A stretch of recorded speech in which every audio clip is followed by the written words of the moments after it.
Hello students, welcome back to my channel. मैं माया करणे फिर एक नई वीडियो के साथ। आज हम बात करने वाले हैं फोटोसिंथेसिस के अगली पार्ट 3 में नेचर ऑफ लाइट के बारे में। जैसा कि हम पिछले वीडियो में पढ़ चुके हैं पिगमेंट्स के बारे में, फोटोसिंथेसिस का जनरल इंट्रोडक्शन। आज हम नेचर ऑफ लाइट इस टॉपिक पर चर्चा करेंगे और लाइट और डार्क रिएक्शन के बारे में भी जनरल इंट्रोडक्शन देंगे।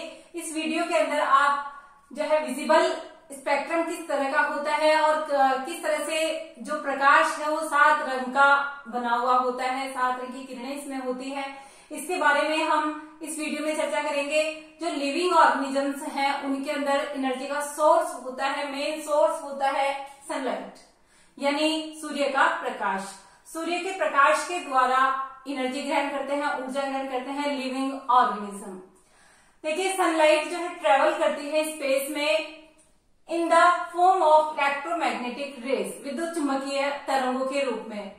जो सूर्य के प्रकाश की किरणें होती है वो विद्युत चुंबकीय तरंगों के रूप में, किरणों के रूप में गति करती है और इनका जो तरंगदैर्घ्य होता है जिसको वेवलेंथ कहते हैं इंग्लिश में, ये वेवलेंथ होता है 2000 से 4000 एंगस्ट्रॉम। कितना होता है? 2000 से 4000 एंगस्ट्रॉम होता है इनका wavelength. The distance between two wavelength, दो जो किरणों का तरंगदैर्घ्य होता है उनके बीच का जो डिस्टेंस होता है उसको हम लैम्डा से शो करते हैं। डिस्टेंस बिटवीन टू वेवलेंथ, दो तरंगदैर्घ्यों के बीच की दूरी जो होती है वो लैम्डा से शो की जाती है। देखिए, लैम्डा जो होता है एनर्जी का इनवर्सली प्रोपोर्शनल होता है, ई प्रोपोर्शनल 1/लैम्डा, यानी कि एनर्जी का इनवर्सली प्रोपोर्शनल होता है। और एनर्जी का इनवर्सली प्रोपोर्शनल होने की वजह से जो शॉर्टर वेवलेंथ की लाइट होती है, जो रेज होती है, शॉर्टर वेवलेंथ रेडिएशंस होती है वो हाई एनर्जी की होती है, यानी इसका मान कम होगा, यानी वेवलेंथ कम होगी। ऐसी रेडिएशंस जिनकी वेवलेंथ कम होती है उनकी एनर्जी हाई होती है। इसी तरह से जो वेवलेंथ ज्यादा होती है, जिन रेडिएशंस की लॉन्गर वेवलेंथ रेडिएशंस होती है, इनकी एनर्जी लो होती है। तो इस तरह से इनवर्सली प्रोपोर्शनल इनका संबंध होता है। ई प्रोपोर्शनल 1/लैम्डा आप देख रहे हो, इसमें लॉन्गर वेवलेंथ की रेडिएशंस होती है, इनकी लो एनर्जी होती है। Visible part of electromagnetic rays, विद्युत चुंबकीय तरंगों का जो विजिबल पार्ट, जैसा कि विजिबल पार्ट आपको इस डायग्राम में दिखाया हुआ है, ये जो है डायग्राम आपके यहाँ पर देख रहे हो कि अल्ट्रावायलेट लिखा हुआ है, इंफ्रारेड लिखा हुआ है, ये रेडिएशंस के मेजरमेंट यहाँ पर लिखे हुए हैं। और इसमें विजिबल स्पेक्ट्रम जो विबग्योर के रूप में है, violet, blue, green, yellow, orange, red, ये कलर्स देख रहे हो आप। जो 7 कलर्स जो विजिबल स्पेक्ट्रम के कलर्स हैं वो आपके सामने हैं। इनमें सबसे कम जो वेवलेंथ है वो वायलेट कलर की है और ज्यादा है वो रेड कलर की है।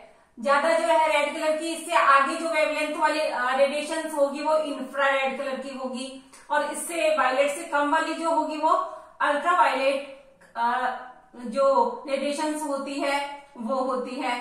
इस तरह से ये विजिबल स्पेक्ट्रम आपके सामने शो किया हुआ है, जिसमें इंफ्रारेड और वायलेट अल्ट्रावायलेट रेडिएशन के बारे में यहाँ बताया हुआ है। देखिए, शॉर्टर वेवलेंथ की और लॉन्गर वेवलेंथ की जो लाइट होती है, हाई एनर्जी और लो एनर्जी की जो है लिए हुए होती है radiations. Visible part of EMR, visible part यानी कि जो दृश्य स्पेक्ट्रम है, दृश्यमान प्रकाश की किरणें होती है, उसको विजिबल स्पेक्ट्रम बनाती है। और विजिबल स्पेक्ट्रम का डायग्राम है आपके सामने, इसको विजिबल स्पेक्ट्रम कहते हैं। और इसकी वेवलेंथ कितनी होती है? 390 से 760 nm। कितनी होती है? 390 से 760 nm।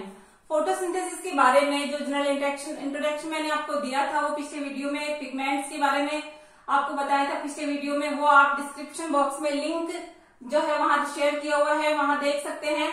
आगे जो है तीसरा, आपको लेसन को आगे बढ़ाते हुए मैंने तीसरा पार्ट लिया है नेचर ऑफ लाइट, जिसके बारे में इस वीडियो में आप अध्ययन कर रहे हो। वेवलेंथ 390 से 760 nm किसकी है? विजिबल स्पेक्ट्रम की। ये विजिबल स्पेक्ट्रम 7 कलर्स को लिए हुए होता है और 7 कलर्स है जिसको हम शॉर्ट फॉर्म में विबग्योर के नाम से जानते हैं। विबग्योर का फुल यहाँ पर फॉर्म है V for violet, I for indigo, blue, green, yellow, orange, red और ये जो है कलर्स इस तरह से विबग्योर के नाम से इंद्रधनुष्य कलर कहलाते हैं। देखिए red colour light, red colour की लाइट की जो वेवलेंथ होती है वो 660 से 780 नैनोमीटर होती है इसकी वेवलेंथ रेड कलर की। और वायलेट कलर की लाइट की जो वेवलेंथ होती है वो 390 से 430 नैनोमीटर होती है। वायलेट कलर की 390 से 430 नैनोमीटर होती है। The region of wavelength higher than 760 nm, यानी कि ऐसा रीजन, ऐसा फील्ड जिसकी वेवलेंथ हायर देन 760 हो, 760 नैनोमीटर से ज्यादा वेवलेंथ का जो फील्ड है वो कहलाता है इंफ्रारेड। जो कि आप यहां देख रहे हो ये इंफ्रारेड है, ठीक है, ये इंफ्रारेड है। इसके बाद देखिए the region of wavelength lower than 390 nanometre, ये है अल्ट्रावायलेट, ये वाला reason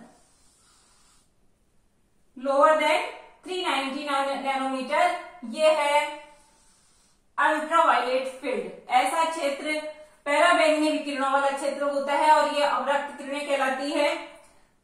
electromagnetic radiations contain energy in the form of energy packets, यानी विद्युत चुंबकीय तरंगे जो होती है वो एनर्जी पैकेट्स के रूप में, ये एनर्जी जो है पैकेट्स के रूप में होती है। प्रकाश की किरणें जो है एनर्जी, जो ऊर्जा होती है वो पैकेट्स के रूप में जमा होती है, रन करती है। हाई एनर्जी पैकेट्स को फोटोन कहते हैं। गाइस ध्यान दीजिए, हाई एनर्जी पैकेट्स को क्या कहते हैं? फोटोन कहते हैं। और इसको आप जो है लिख लीजिए, नोट कर लीजिए और इसके आगे मैं आपको एक्सप्लेन करती हूँ, स्क्रीनशॉट ले लीजिए इसका। इलेक्ट्रोमैग्नेटिक रेज कंटेन करती है एनर्जी को एनर्जी पैकेट्स के रूप में, यानी कि ऊर्जा को ऊर्जा के पैकेट्स के रूप में विद्युत चुंबकीय तरंगों में ऊर्जा होती है। हाई एनर्जी पैकेट्स जो होते हैं वो फोटोन कहलाते हैं, जिनमें उच्च ऊर्जा वाले जो एनर्जी पैकेट्स होते हैं वो फोटोन कहलाते हैं। और एक फोटोन की जो ऊर्जा है वो क्वांटम के रूप में जानी जाती है। Energy of one photon is called quantum. एक जो है फोटोन की एनर्जी होती है वो क्वांटम के रूप में जानी जाती है। In this process of photosynthesis reduction of one molecule of CO2, यानी एक CO2 के मॉलिक्यूल के रिडक्शन के लिए रिक्वायर्स 0 to 10 फोटोन, 0 से 10 फोटोन की आवश्यकता होती है। This is called quantum need of photosynthesis. ये क्वांटम नीड ऑफ फोटोसिंथेसिस कहलाती है। एक CO2 के रिडक्शन के लिए 0 से 10 फोटोन की आवश्यकता होती है, जिसको क्वांटम नीड ऑफ फोटोसिंथेसिस कहते हैं। The number of O2 molecules released पर क्वांटम। गाइस ध्यान दीजिए, O2 रिलीज होती है, इसके बारे में जोसेफ प्रिस्टलर ने बताया था कि फोटोसिंथेसिस की जो क्रिया होती है उसमें O2 निकलती है। जैसा कि आपको मैं पहले वीडियो में बता चुकी हूँ, स्टीफन हेल्स को फादर ऑफ प्लांट फिजियोलॉजी के नाम से नवाजा गया, father of plant physiology. CO2 का जो यूज होता है वो जेन सेनेबियर ने बताया था कि फोटोसिंथेसिस में CO2 का यूज होता है। Number of molecules release, O2 molecules release पर क्वांटम, यानी कि एक क्वांटम में जो O2 मॉलिक्यूल्स रिलीज होते हैं इस कॉल्ड क्वांटम यील्ड। क्या कहेंगे उसको? Quantum yield. ये जो है क्वांटम या क्वांटम नीड ऑफ फोटोसिंथेसिस और क्वांटम यील्ड, ये आता है आपके क्वेश्चन बोर्ड में। क्या आता है? क्वांटम यील्ड क्या होती है, क्वांटम नीड ऑफ फोटोसिंथेसिस क्या होती है, क्वांटम क्या होते हैं, एनर्जी पैकेट्स को फोटोन के रूप में जानते हैं, ये क्लियर आपको होना चाहिए। The process of photosynthesis is complete in 2 phase. 2 phase में फोटोसिंथेसिस की जो क्रिया होती है वो 2 फेज में कंप्लीट होती है, लेकिन दोनों फेज नॉट डिफरेंट, ये दोनों इंटररिलेटेड होती है, एक दूसरे से जुड़ी हुई प्रोसेस होती है, लाइट रिएक्शन और डार्क रिएक्शन। देखिए लाइट रिएक्शन, फर्स्ट फेज होती है light reaction, presence of light. First phase जो है लाइट रिएक्शन के नाम से जानी जाती है और ये फर्स्ट फेज होती है प्रेजेंस ऑफ लाइट, लाइट की उपस्थिति इसमें, लाइट की रिक्वायरमेंट इसमें होती है। This reaction takes place in the grana region. Clear होना चाहिए आपको, कहाँ होती है संपन्न? ग्रेना रीजन में संपन्न होती है, grana region of chloroplast. Assimilated power is generated in this phase. इस प्रोसेस में लाइट रिएक्शन में एसिमिलेटरी पावर जनरेट होती है। हीट कोफिशिएंट, ये क्वेश्चन आता है बोर्ड में, heat coefficient of this phase is approximately 1। कितना होता है? 1 होता है। ये क्वेश्चन आता है, आपके ध्यान रखिएगा। लाइट रिएक्शन में heat coefficient of this phase is approximately 1, इसलिए इसको आप क्लियर कर लेना कि हीट कोफिशिएंट 1 होता है। Then dark reaction. Dark reaction, this phase of photosynthesis does not require presence of light. Clear होना चाहिए। जो डार्क रिएक्शन है उसमें लाइट की आवश्यकता नहीं है, लेकिन लाइट और डार्क रिएक्शन फिर भी इंटररिलेटेड है, दोनों जुड़ी हुई है, इसलिए आप ये नहीं कह सकते कि लाइट रिएक्शन और डार्क रिएक्शन एक दूसरे से संबंधित नहीं है। एसिमिलेटरी पावर जो इसका यहाँ पर यूज है वो यहाँ पे डार्क रिएक्शन में CO2 के रिडक्शन के लिए कार्बोहाइड्रेट में रिडक्शन होगा, उसमें होगा। तो इस फेज में प्रेजेंस ऑफ लाइट, लाइट की आवश्यकता not required, presence of light, light की आवश्यकता नहीं होती। And takes place after light reaction. ये रिएक्शन कब होती है?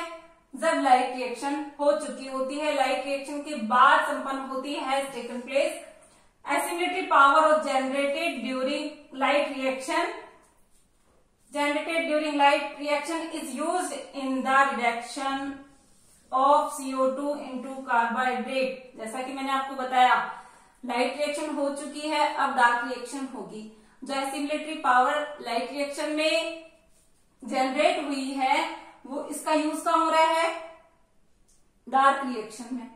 तो डार्क रिएक्शन में कहाँ हो रहा है? CO2 का कार्बोहाइड्रेट में रिडक्शन होने में। This phase affected by temperature. ये है फेज डार्क रिएक्शन, किससे अफेक्ट हो रही है, किससे प्रभावित हो रही है? टेम्परेचर से। Heat coefficient of dark reaction is 2 और 3। हीट कोफिशिएंट कितना हो सकता है इसका? 2 और 3। पिछले वीडियो के जो है लिंक आपको इस वीडियो के डिस्क्रिप्शन बॉक्स में मिल जाएंगे। चैनल को सब्सक्राइब नहीं किया है तो गाइस चैनल को सब्सक्राइब कर दे, लाइक करे, शेयर करे और इसको कंप्लीट आप अपने कॉपीज में, नोटबुक में नोट डाउन कर ले, ताकि इसके आगे वाला पार्ट आपको अच्छे से समझ में आएगा। लाइट और डार्क रिएक्शन की जो मैकेनिज्म है वो मैं आपको अगले वीडियो में बताऊंगी। Okay guys, thanks.